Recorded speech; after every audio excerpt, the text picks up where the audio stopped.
ভাই রে ভাই, এইরকম ভিডিও চোখের সামনে আসবে কখনো কল্পনাও করতে পারিনি। দেখেন খালি বাড়িতে কি হয় এই মেয়েটার সাথে।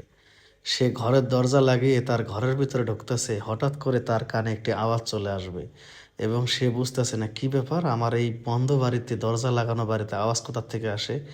আওয়াজটা তো এই ঘর থেকে আসতেছে। যেই বলা সেই কাজ, সে দেখেন এক পা দুই পা করে এখন এই রুমের দিকে চলে যাচ্ছে এবং এই রুমে সে ভালোভাবে দেখতেছে যে আওয়াজটা কোথার থেকে আসতেছে।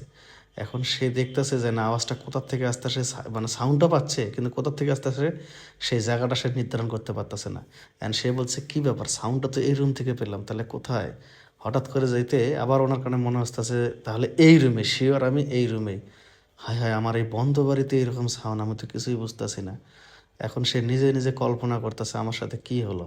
না, আমি আগে যা শিওর হয়ে যায় সাউন্ডটা কি আমার রুম থেকে আসতেছে না অন্য কোনো বাড়ির থেকে আসতেছে। যেই বলা সেই কাজ, সে এখন দেখেন ভালোভাবে রুমের ভিতরে ঢুকে দেখতেছে নাই এবং ব্যালকনির দিকে তাকাচ্ছে যে না, কিন্তু তার কানে সাউন্ডটা ঠিকই আসতেছে, কিন্তু দিয়ে ধরতে পারতেছে না যে সাউন্ডটা কোথার থেকে আসতেছে। সে বলছে কি ব্যাপার, আমি কি পাগল হয়ে যাচ্ছে, আমার সাথে কি হচ্ছে, আমার এই খালি বাড়িতে এইসব সাউন্ড কোথার থেকে আসতেছে। যেই বলে সেই কাজ, হঠাৎ করে তার মনে হলো এই এই দিক থেকে সাউন্ডটা আসতেছে, তার মানে এখানেই লুকিয়ে রয়েছে। হঠাৎ করে যে সে যখন দরজা খুলে দেখতেছে ওয়াশরুমে এসে, তার তো মাথা নষ্ট। হ্যাঁ, সে কখনো কল্পনা করতে পারে না, ওরে বাবা রে বাবা, এটা আমি কি দেখলাম, এত বড় এরকম মোটা, মানে সে অবাক হয়ে যাচ্ছে যে আমি তো ভাবতেও পারিনি যে আমার বাড়িতে এই ধরনের কাজ হবে। সে একটু হাসি হাসি ভাব দিয়ে বলছে যাক, আরেকবার তাহলে দেখি, মানে তার ভালোই লাগতেছে।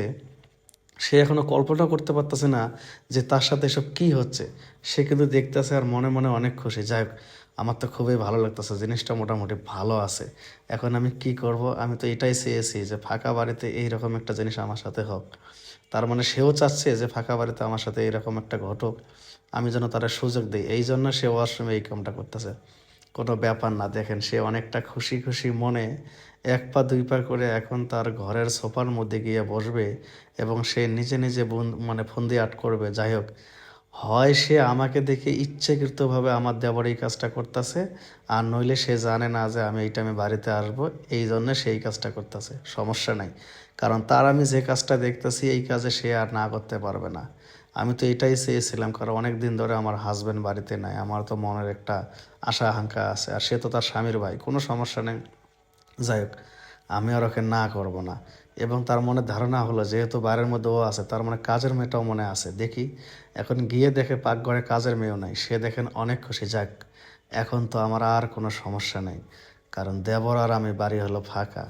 এখন আমার দেবর, আমি বুঝতে পেরেছি যে সে ইচ্ছাকৃতভাবে এই কাজটা করতেছে, আমি যেন তাকে দেখে ইমপ্রেস হই।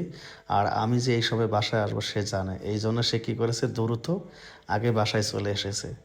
এই জন্য তো সে আমাকে বললো যে ভাবি তুমি থাকো, তুমি মার্কেট করো, আমার একটু কাজ আছে। কিন্তু আমি তো আর বুঝতে পারিনি যে ও আমাকে রেখে আমার সাথে এই কাজ করার জন্য সে আগে চলে এসেছে। যাক, ভালোই হলো, আমি আর আজকে না করব না।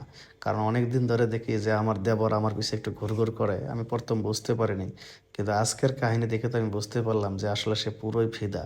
সে আসলে মনে প্রাণে আমাকে চাচ্ছে, কোনো সমস্যা নেই। দেখেন সে ভালোভাবে দেখতেছে আর নিজে নিজে অনেক বুদ্ধি টুদ্ধি আট করতেছে, মাথার মধ্যে অনেক কিছু ঢোকাচ্ছে যে যেভাবে হোক আজকে আমি আমার দেবরকে চাই চাই। আর আমি একটা যে জিনিস দেখেছি, জিনিসটা আমার খুবই ভালো লেগেছে, আমি এই জিনিস তো কখনোই হাতছাড়া করব না। দেখেন সে আবার নিজে করে ভালো করে দেখতেছে, দেখি ওরে বাবা, এবার সে দেখেন নিজে শিওর।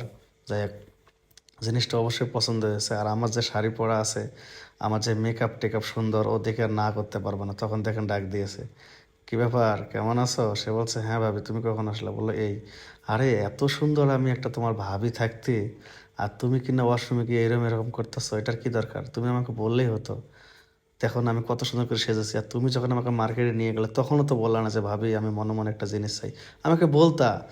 তখন ছেলেটা বলছে আরে ভাবি রাখো, কি তুমি আবল তাবল বলতেছো, এই আমার হাতে দেখো টুথপেস্ট, এই টুথপেস্ট বের হচ্ছে না, এই জন্য ঝাঁকি দিয়ে দিয়ে আমি টুথপেস্ট বের করতেছি দাঁত ব্রাশ করার জন্য।